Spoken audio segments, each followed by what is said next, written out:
Tollywood hero Navdeep తనకు drugs అలవాట్లేదని అన్నారు. తనను విచారించిన ఎక్సైజ్ అధికారుల ముందు పదే పదే అదే సమాధానం చెప్పారట. అయితే అధికారులు పలు ఆధారాలు చూపించి ప్రశ్నించగా దానికి మౌనం వహించారట. దీంతో ఆయనకు డ్రగ్స్ అలవాటు ఉందని అధికారులు నిర్ధారణకు వచ్చారు. డ్రగ్స్ కేసు విచారణలో భాగంగా సోమవారం హీరో నవదీప్ ను ఎక్సైజ్ ప్రత్యేక దర్యాప్తు బృందం విచారించింది. ఉదయం 10:30 ప్రారంభమైన విచారణ రాత్రి 9:30 వరకు దాదాపు 11 గంటల పాటు కొనసాగింది. వాస్తవానికి ఎక్సైజ్ అధికారుల వద్ద నవదీప్ కు సంబంధించిన సమాచారం చాలా ఉంది. గచ్చిబౌలిలోని బీపీఎం పబ్బు ఆయనదే.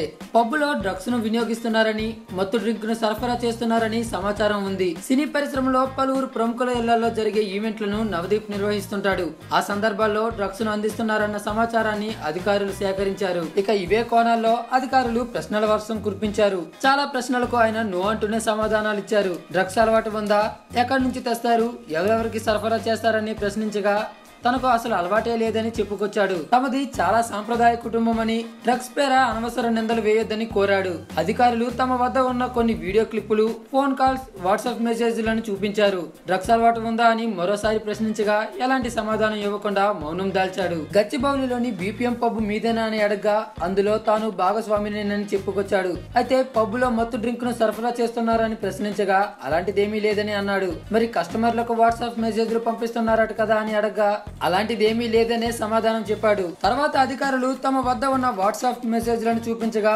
చివరకు అంగీకరించడం జరిగింది. కొన్ని సందర్భాల్లో కోడ్ భాషలో కూడా మెసేజ్లు వెళ్తున్నాయని, అవి వాస్తవేనని చెప్పినట్లు సమాచారం. అయితే పబ్ ప్రమోషన్ లో భాగంగా మెసేజ్లు పెడుతుంటామని, డ్రగ్స్ విషయంలో కాదని చెప్పాడు. డ్రగ్స్ విషయంలో దర్శకుడు పూరి జగన్నాథ్ తో సంబంధం ఉందా అని ప్రశ్నిస్తే అలాంటి సంబంధాలు ఏవీ లేవని తెలిపాడు. కానీ డ్రగ్స్ కేసు నిందితుడు జీషాన్ అలీ పరిచయమేనని అన్నాడు. ఇది వరకు తమ పబ్బులో 1-2 సార్లు జీషాన్ అలీ ఈవెంట్లు నిర్వహించాడని అంగీకరించాడు.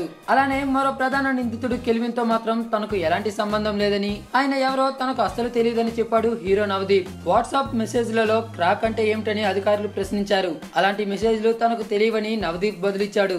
గోవాకు వెళ్తుంటావా అని అడిగితే దానికి అవుననే సమాధానం ఇచ్చాడట. నవదీప్ నుంచి రక్త నమూనాలు, గోళ్లు, వెంట్రుకలను సేకరించాలన్న ఉద్దేశంతో అధికారులు ఉస్మానియా ఆసుపత్రి నుంచి వైద్యులను పిలిపించారు. నమూనాలు ఇస్తావా అంటూ నవదీప్ ను అధికారులు ప్రశ్నించగా అందుకు ఆయన తిరస్కరించారు. వాట్సాప్ గ్రూపులో డ్రగ్స్ సరఫరా చేసేవారు తమ రెగ్యులర్ కస్టమర్ల జాబితాతో వాట్సాప్ గ్రూప్ ను క్రియేట్ చేసినట్లు సిట్ విచారణలో తేలింది. గోవా, మనాలి, వైజాగ్ ఇలా ప్రతి నెల ఒక్కో పర్యటన ప్రాంతంలో డ్రగ్స్ బ్యాచ్ పార్టీలు చేసుకునేవారని తేలింది.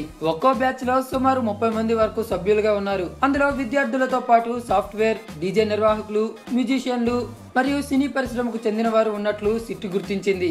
విద్యార్థులకు కౌన్సిలింగ్ ఇస్తున్న అధికారులు సినీ ప్రముఖులతో పాటు ఇతరులకు నోటీసులు జారీ చేసి విచారిస్తున్నారట. మరి దీనిపై మీ యొక్క అభిప్రాయాన్ని కామెంట్ రూపంలో మాకు తెలియజేయండి. ఈ వీడియోను అందరికీ రీచ్ అయ్యేలా షేర్ కూడా చేయండి. అలానే ఎప్పటికప్పుడు ఇలాంటి ఇంట్రెస్టింగ్ టాపిక్స్ ను మీ హోమ్ పేజ్ లోకి రావాలంటే మా ఛానల్ ని సబ్స్క్రైబ్ చేసుకోండి.